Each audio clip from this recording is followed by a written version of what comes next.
It started with a game. If everyone would like just bag the noise and play like we could do this.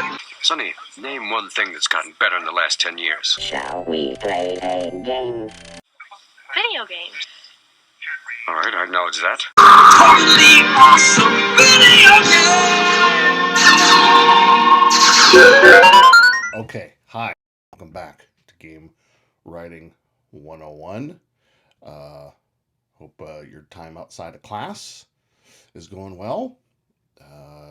And I see this as kind of like night school. I bet you, if anybody's watching this, I'll bet it's probably like towards the end of their day, I would think, right? It's like a community college where and there's like a rival community college, and we're trying to prove that we're cooler, and maybe there's fraternity or sorority involved. It's like an 80s. I got this whole thing in my head. But that's neither here nor there. We just finished with the narrative design spreadsheet. I'm reminded that the people who taught me how to do that, they call them dependency charts as well. I like narrative design spreadsheet. I don't know. This is more than just the dependencies. It's more than just like, in order to get to, here, what do you have to do before that? What has to happen? It's more than that, right? But whatever. Narrative design, dependency, flowchart.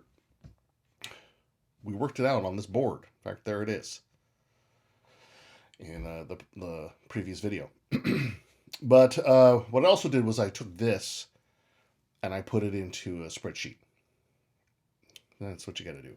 Sometimes you work this out with other people in the room, and artists and designer, gameplay designers and programmers and other the audio people, and then when you're done for the day, you got to put it into a spreadsheet. So you have a record of it.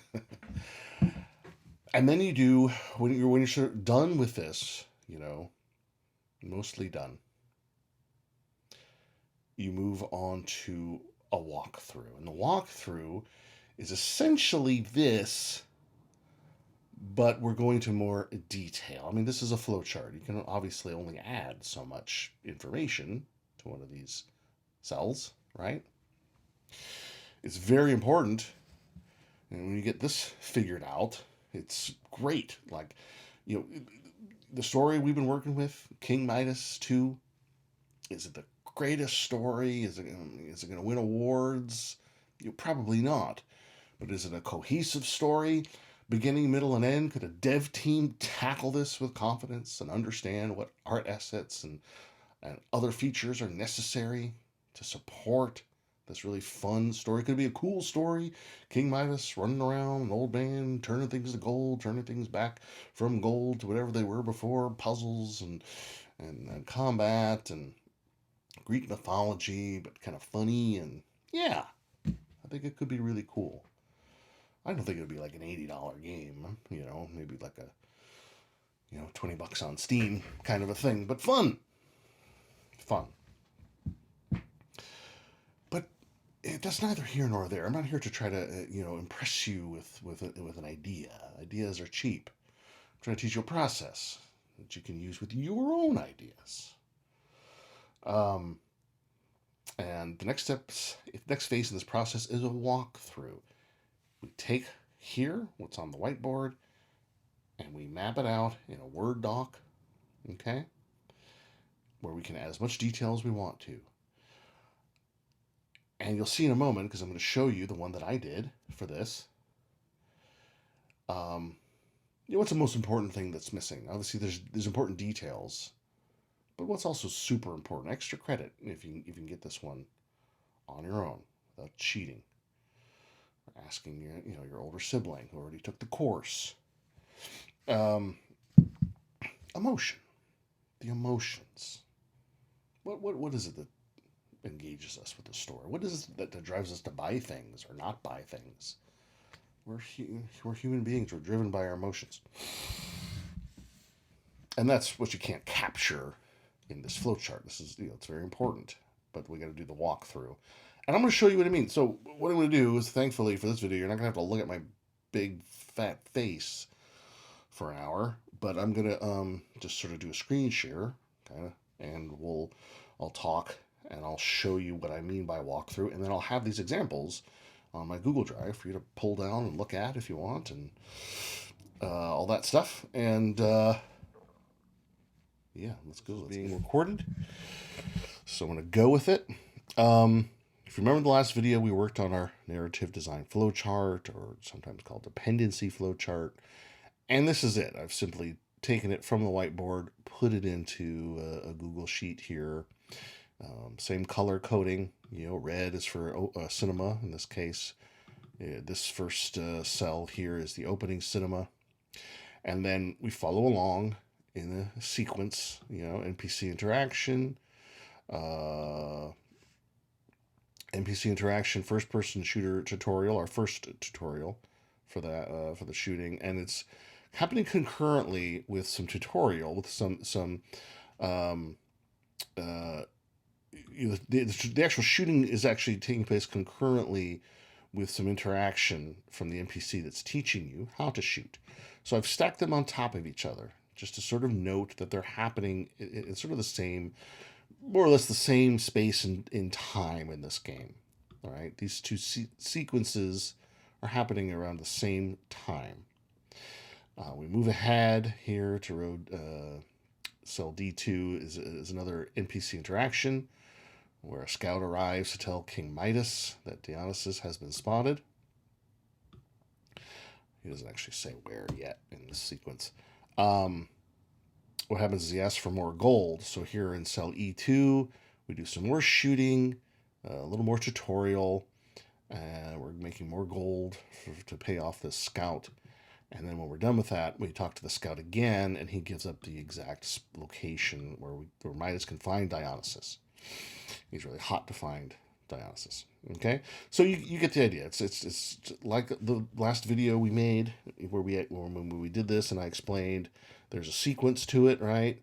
And then go down here to row 5, and the sequence continues. Okay, it's fairly linear. It's quite linear. Here's in row 8. Here it continues, and then when we get to this sequence here, okay, we do have some choice. Cell A14 is a cinema in which we give the player a choice. Which route do you want to take to get to this destination that we need to get to, and do you want to do it through a path that's going to have us do more puzzles than combat, or do you want to take us through a path that's going to have us do more combat than puzzles?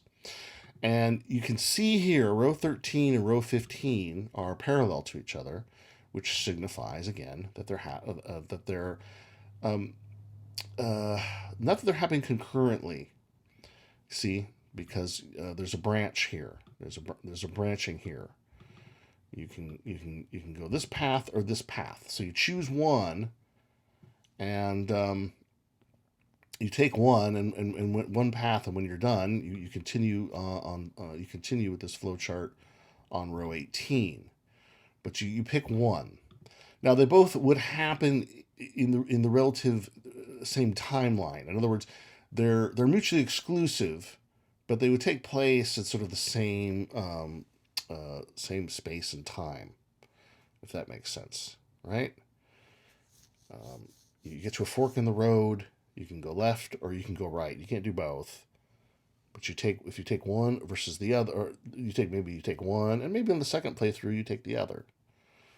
They're happening in the same time in the timeline, but they're mutually exclusive. Hopefully that makes sense. And it's pretty common for games. Okay, so we went all over that over the last video. And when I was done, I took that flowchart and I put that information in my walkthrough document, which is very important. I mean, look here at cell A2, opening cinema, and look here at look at that. Look at that. That instance of the game here, my walkthrough. There's a big difference. I've added a lot of detail. Or it's the opening cinema where we want to convey a lot of emotion. And incidentally, I imagine doing this to do this without any dialogue, right? We're doing a lot of show, not tell. but there's a lot to establish. There's a lot to, a lot of emotion. There's a lot of emotion in here. I talked about how, this is what we want to capture with the walkthrough, the emotions, that we want the player to hopefully feel, or at least we want, to convey, so, artists and everyone else can, and music, music is so important, to convey emotions, and we want everyone on the team to understand what we're trying to achieve. And for me, I'm writing all this down so that when I get to actual writing scripts, I have all this, I know what the characters' motivations are, what's led them to this moment in time. It's all here now. I can't put that in a flowchart. Notice here I'm numbering these instances. Opening cinema is step one, right? It's pretty simple. You load up the game. This is the first thing that happens. Step one. Okay. Condition. Some of these sequences in the game will, again, there's a dependency that you can sort of see visually in the flowchart, but not necessarily in the walkthrough. So I'm going to note that and kind of call that out. Again, this is all fleshed out in the flowchart, but we want to make sure that we keep track of that in the walkthrough. So here we go. We got a lot of description of sort of the look and feel and the emotions behind our opening cinema. Step 2 in our flowchart, that's cell number B2. And it's the second thing to happen in the whole game. When the opening cinema ends, I imagine actually the player being able to explore a little bit. But the game won't progress until the player chooses to interact with their major domo. I named this person Cadmus when I was talking through my spreadsheet. The story won't move forward. The game won't move forward until this condition is met. The player interacts with the major domo for the first time. They'll be sitting there sort of trying to get the player's attention. But the player can explore some and just, have some fun before this interaction. And this isn't a cinema. This is an interactive sort of dialogue with the major domo. And then I've written, a description here. I've talked about the major domo and who, I talked about him actually some in this opening cinema, but I talk more about, why he's trying to get King Midas's attention. It's urgent. It's actually, it's somewhat urgent at this point. It's not super urgent what he wants. So his motivation, right? His motivation for interrupting Midas. It's all here. I can't put that in the flowchart. Now, take a look here at the left, my left anyway. Cells C2 and C3. Cadmus, the major domo has said, look, we got to make some more money. We got scouts all over looking for Dionysus so we can find him for you, and they need money. And we got one coming very soon. Should be any minute now. And we got to have money for this guy.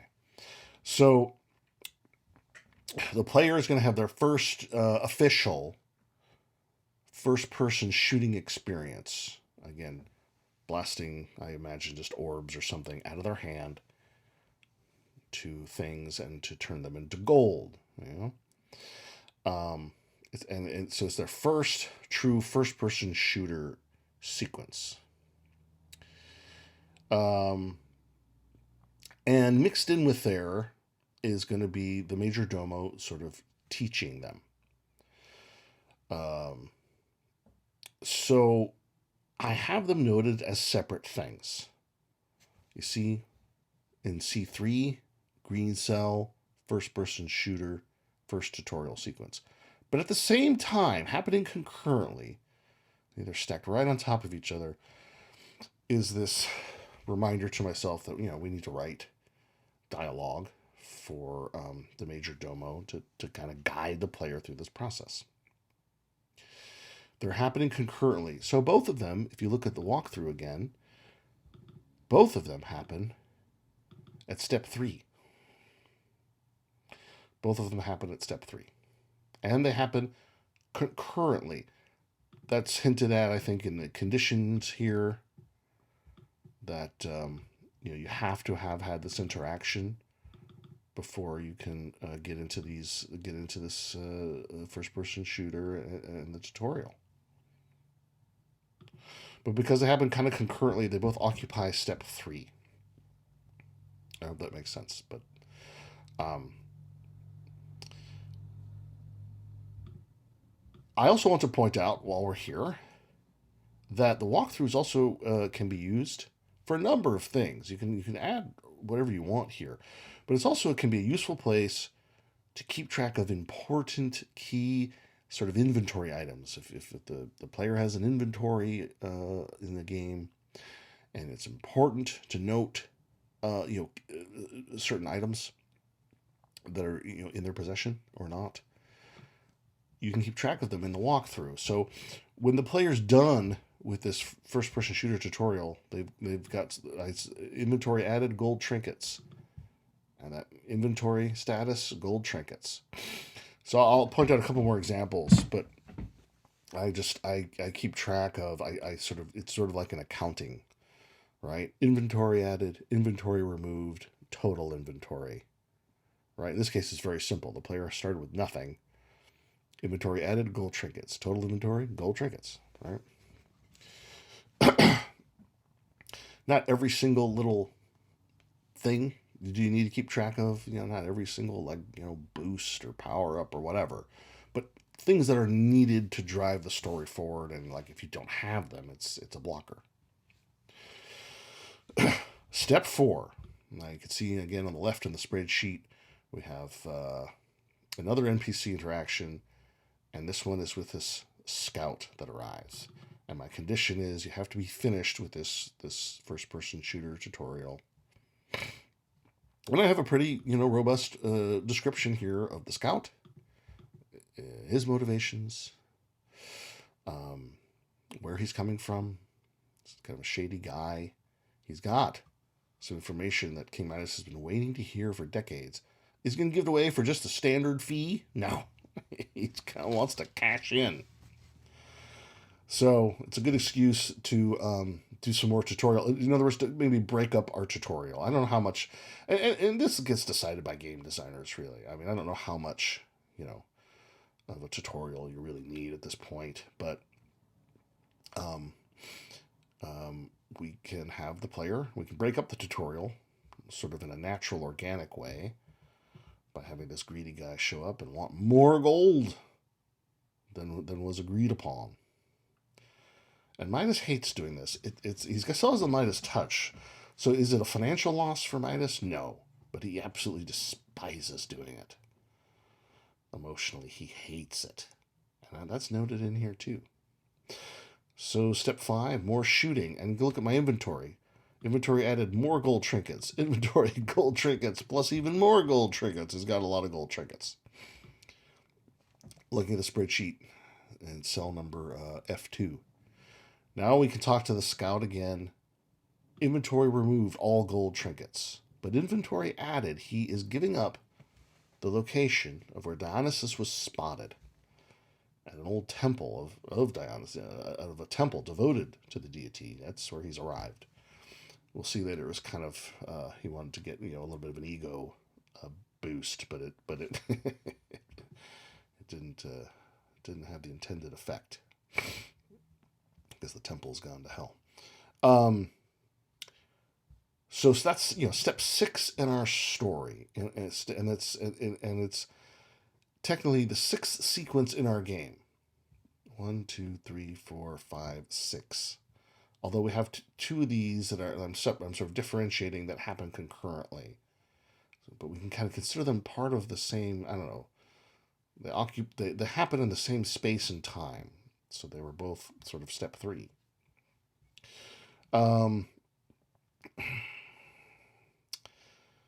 So, what do?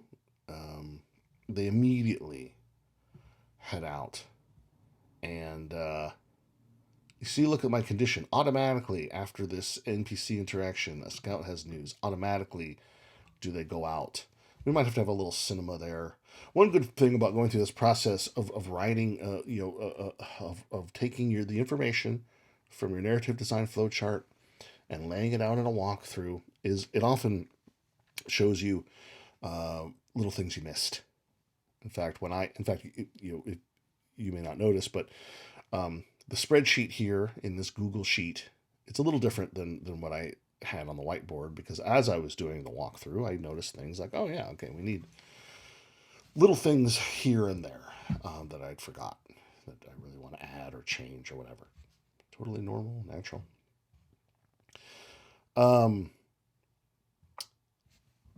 Automatically, after getting this map and knowing where Dionysus is, paying off the scout, automatically we get into step 7. That's because Midas is not going to delay. He's been waiting to cure his daughter for decades. Now's his chance. But he's running out of time. Remember, he's at the end of his life and he's sick. His health is failing him. And here we go again. Here we go again.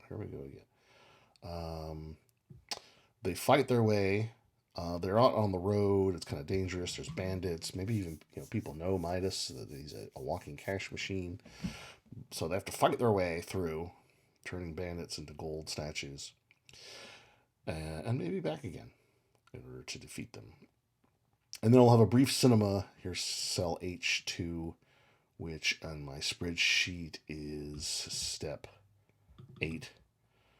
A brief cinema, very brief, no dialogue, to show the temple.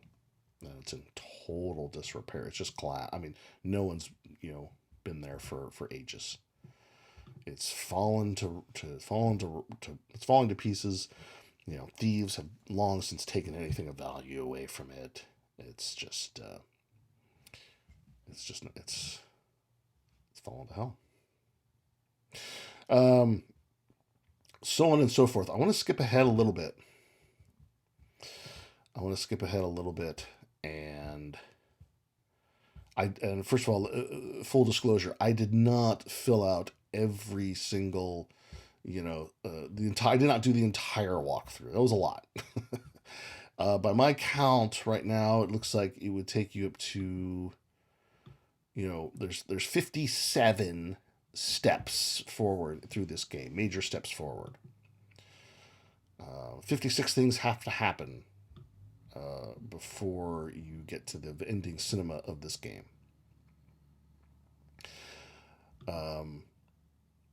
So I did not, have time to write descriptions for all of these, but I did plot them out, and as far as giving them a number in the sequence of steps, and I did add conditions to what needs to happen before you can engage with that part of the game.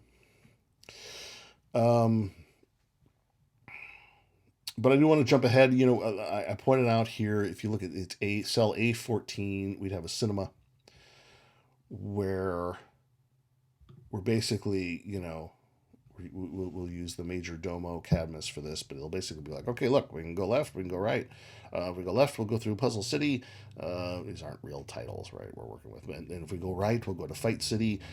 Neither of the rulers of those towns like you at all. So, what do you want to do? You want to go through the diabolical traps of the Puzzle King, or do you want to fight your way, through the Puzzle Queen's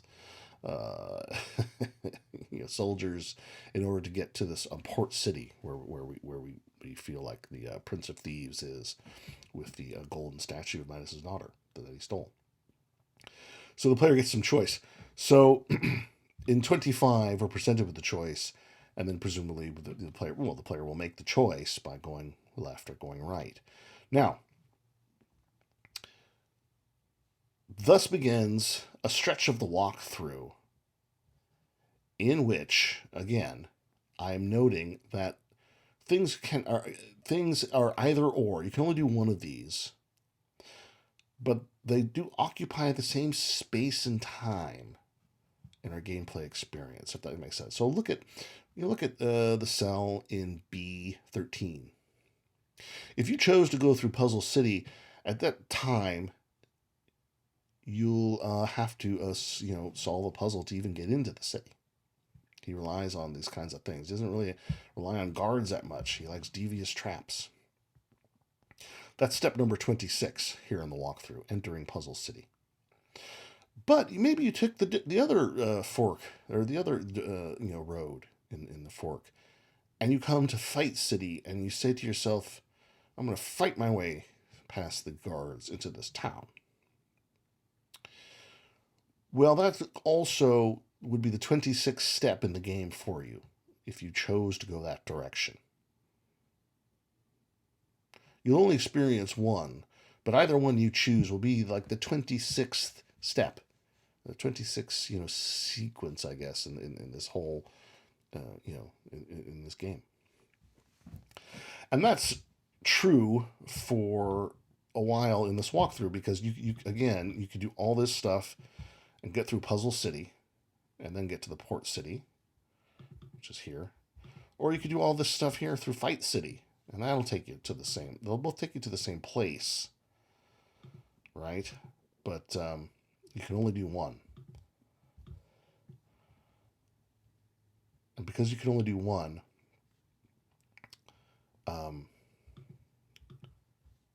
it doesn't increase the length of the game. You're not doing both of these. You're doing one. Does that make sense? 26. So only one of these two here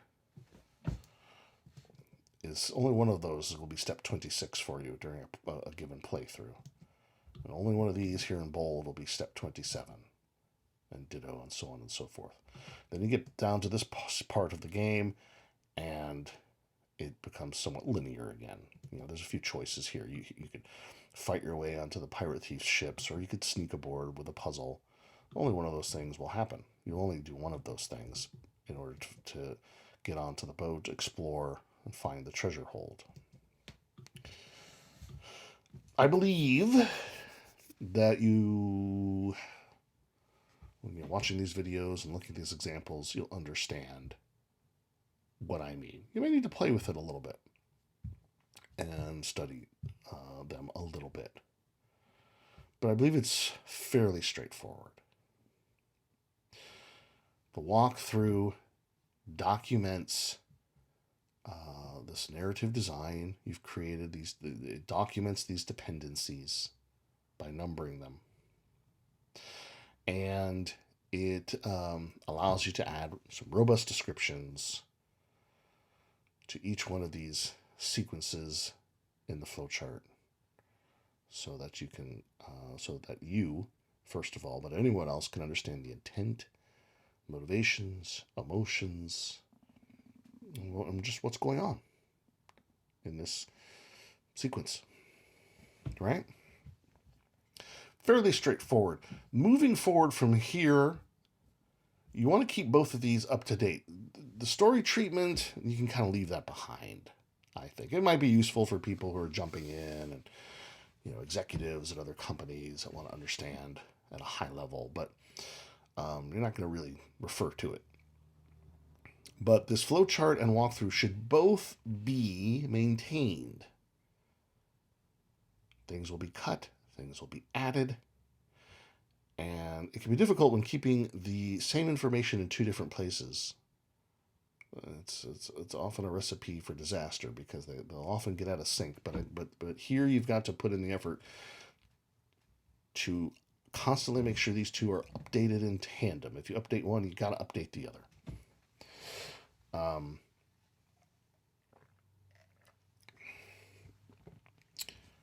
But it's essential. It's essential to capture those emotions, those motivations, add those descriptions so people understand what's going on. And once you've done that, you're kind of ready for dialogue. Think about our scenes and think about, how we want to approach them. But obviously during that, I consider that part of the dialogue process. We don't necessarily jump into writing dialogue, but you're ready to move on to the next step, which is to really, consider these interactions and cinemas and barks, as we sometimes call them, that are going to help tell your story in conjunction with all the environmental storytelling and the gameplay and everything else, music, all that stuff. But yeah, look at that. How easy was that? And hopefully you're doing this with your own idea. Take your time. Don't rush. These videos will be here. Do the walkthrough. Do the narrative design flowchart. And when you're really content and happy with them, and maybe, keeping it short, I probably should have said this like 6 videos ago, but keeping it short because you're just learning this process is also good. I mean, it's good your first time doing this, maybe not to do like a 400-page walkthrough, but whatever. All right. Next video, we'll talk about scene construction and dialogue. Spoiler alert, I'm not going to try to teach you the art of writing dialogue because there are a million books and teachers out there way more qualified for that. Playwrights have been doing their thing for a very long time, and we can learn from them, and great screenwriters and television writers, and et cetera, et cetera. But I'm going to talk about what things that we need to consider that specific to video games. And I've got some excited. Got a real cool. As always, I'm always sharing concrete examples with you. I got something fairly concrete to show. I got permission from a legendary creative director, game designer, game writer, to share a little bit of their knowledge with you, and then your only job is just to get better, right? And find some gigs, and then you're in. Okay, so congratulations making it this far. I'm going to stop talking, I promise, and we'll get you. We'll get you to this last course, and then we'll just talk about. We'll just spend like the last couple, like if the kind of teacher runs out of stuff, so you spend the last couple, the last class or two watching movies and bullshitting. That's kind of what we'll do. Only I'll try to make it worth your while. I'll see you soon.